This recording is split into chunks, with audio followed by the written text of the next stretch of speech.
நம்ம கண்டென்ட்ல பார்க்க போற கண்டென்ட் கண்ணாடியில் இருந்து வெளிப்படும் ஆவி.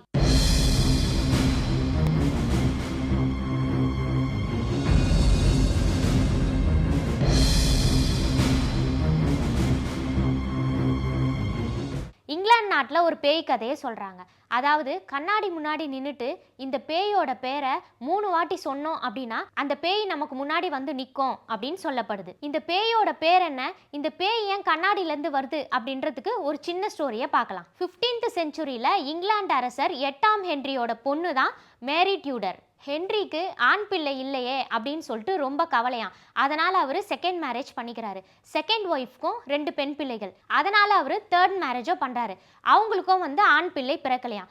ஃபைனலாக 4th மேரேஜ் பண்ணுறாரு. அவங்களுக்கு ஒரே ஒரு ஆண் பிள்ளை பிறந்திருக்கு. இந்த சந்தோஷத்தில் ஹென்றி அவர்கள் நம்ம நாட்டுக்கு ஒரு இளவரசன் வந்துட்டான் அப்படின்னு ஹென்றி சந்தோஷத்திலேயே இறந்து போயிடுறாராம். துரதிருஷ்டவசமா அந்த கடைசி ஆண் பிள்ளை தன்னோட 7வது வயசுல இறந்து போயிடுது. கொஞ்ச நாள்லயே ஹென்ரியோட முதல் வைஃபும் இறந்து போயிடுறாங்களாம். அதனால முதல் குழந்தையான மேரியை இளவரசியா நியமிக்கிறாங்க. மேரி அவங்க அம்மா இறந்ததுனால ரொம்பவே அப்செட்டாக இருக்காங்க. அது மட்டும் இல்லாமல் மேரிக்கு யூட்ரஸில் ப்ராப்ளம் இருந்துச்சான். ஸோ அவங்களுக்கு அப்பப்போ பெயின் வருமா. அதனால் அவங்க ரொம்பவே கஷ்டப்பட்டுட்டு வந்தாங்க. மேரியை அந்த நாட்டு மக்கள் இளவரசியாக ஏற்றுக்கல. ஏன்னா மேரி பார்க்கறதுக்கு ரொம்பவே அசிங்கமாக இருப்பாங்களாம். அதனால் மக்கள் மேரி வெளியே போனாலே பயங்கரமாக அவங்கள திட்டுவாங்களாம், சபிப்பாங்களாம். இதனாலேயே மேரி அரண்மனையை விட்டு வெளியே போகாமல் உள்ளேயே இருக்க ஆரம்பிச்சிருக்காங்க. நம்மளுக்கு குழந்தை பிறந்தா இந்த நாட்டுக்கு ஒரு இளவரசன் வருவான் அப்படின்னு நினச்ச மேரி ஸ்பெயின் நாட்டில் இருந்து பிலிப்ஸ் அப்படின்ற ஒரு இளவரசனை கல்யாணம் பண்ணிக்கிறாங்க. ஆனால் கொஞ்ச நாள்லேயே பிலிப்ஸ் பதவிக்காக தான் இவங்களை கல்யாணம் பண்ணிக்கிறாங்க அப்படின்னு சொல்லிட்டு மேரிக்கு தெரிய வருது. இதனால் மேரி ரொம்பவே டிப்ரெஷன் ஆயிடுறாங்க. மேரி தன்னோட 37 வயசில் ப்ரெக்னென்ட் ஆகிறாங்க. அரச குடும்பத்தில் ப்ரெக்னென்ட் ஆன ஒரு பெண்ணை எப்படி ட்ரீட் பண்ணுவாங்க அப்படின்னா ஒரு தனி அறையில் விட்டு அவங்களோட பணிப்பெண்களை இருக்க வச்சு ஒரே ஒரு மிரரையும் ஒரு கேண்டிலையும் மட்டும்தான் அங்கே வச்சுருப்பாங்களாம். அதே மாதிரி மேரியை அந்த ரூமில் ஸ்டே பண்ண வைக்கிறாங்க. மேரி கன்சீவாக இருக்கிறதுனால அந்த ஊர் மக்கள்லாம் ரொம்பவே சந்தோஷப்பட்டாங்களாம். ஆனால் 10th மந்த் கம்ப்ளீட் ஆகியும் மேரிக்கு குழந்தை பிறக்கலை. அங்கே இருந்த மக்கள் எல்லாருமே ரொம்ப டவுட்டாக பேச ஆரம்பிச்சிட்டாங்க. மேரி சபிக்கப்பட்ட ஒரு இளவரசி, அவங்களுக்கு அதனால தான் குழந்தை பிறக்கலை அப்படின்னு சொல்ல ஆரம்பிச்சிட்டாங்களாம். கொஞ்ச நாள்லேயே மேரியோட வயிறு திரும்பவும் சுருங்க ஆரம்பிச்சிருச்சான். அது மட்டும் இல்லாமல் ஒரு ஸ்டேஜில் மேரியோட வயிறு ஃப்ளாட்டாக ஆரம்பிச்சிருச்சான்.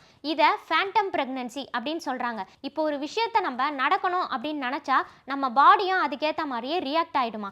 அதே மாதிரி தான் மேரி தான் ப்ரெக்னென்ட் ஆகணும் அப்படின்னு நினச்சி அவங்க பாடி அதுக்கேற்ற மாதிரி ரியாக்ட் ஆகி அவங்க ப்ரெக்னென்ட் ஆகியிருக்கா மாதிரி காமிச்சிருக்கு. இந்த செய்தி அந்த ஊர் முழுக்க பரவ ஆரம்பிச்சிருச்சு.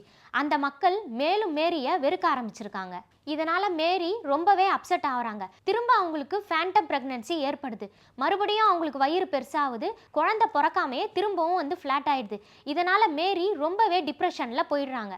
ஒரு ஸ்டேஜில் மேரி ஈவில் குயினாக மாறிடுறாங்க. அதாவது இங்கே இருக்க யாருமே நல்லா இருக்கக்கூடாது, எல்லாருமே அழிஞ்சு போகணும் அப்படின்னு நினைக்க ஆரம்பிச்சிடுறாங்க. இதனால் கிறிஸ்டியானிட்டியில் கேத்தோலிக் முறையை எல்லாருமே ஃபாலோ பண்ணணும் அப்படின்னு சொல்கிறாங்க. அதை ஃபாலோ பண்ணாத 300 பேரை மக்கள் முன்னாடியே மேரி எரிக்கும்படி உத்தரவிடுறாங்க. இந்த மாதிரி நிறைய ஈவில் திங்ஸை மேரி பண்ண ஆரம்பித்ததுமே மக்கள் இவங்களை பிளடி மேரி அப்படின்னு அழைக்க ஆரம்பிச்சிருக்காங்க.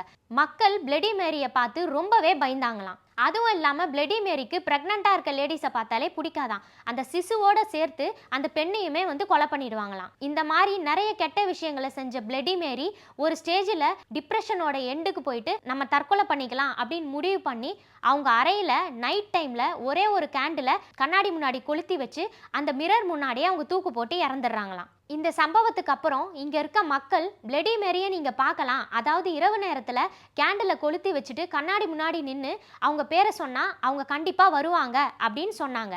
அது மட்டும் இல்லாமல் பிளடி மேரியை திட்டினவங்கெல்லாம் நிறைய பேர் இறந்து போயிருக்காங்க. இவங்களை கண்ணாடிக்குள்ளேருந்து இந்த பிளடி மேரியோட ஆவி கொன்னுடுச்சு அப்படின்னு சொல்லப்படுது. இன்னமும் இங்கிலாந்து மக்கள் இந்த பிளடி மேரி கண்ணாடி உள்ளேருந்து நிறைய மக்களை கொலை பண்ணுறதா நம்பிட்டு இருக்காங்க. அதாவது 13ஆம் தேதி வெள்ளிக்கிழமை நைட்டு எல்லா லைட்டுமே ஆஃப் பண்ணிட்டு கண்ணாடி முன்னாடி நின்று ஒரே ஒரு கேண்டில் லைட்டை கொளுத்திட்டு bloody mary bloody mary bloody mary அப்படின்னு 3 வாட்டி சொன்னா பிளடி மேரி உங்க கண்ணுக்கு கண்டிப்பா தெரியும் அப்படின்னு இங்கிலாந்து மக்கள் இன்னமும் நம்பிட்டு இருக்காங்க. இதே மாதிரி இன்னொரு கண்டென்ட்டோட அடுத்த கண்டென்ட்ல நான் உங்களை சந்திக்கிறேன்.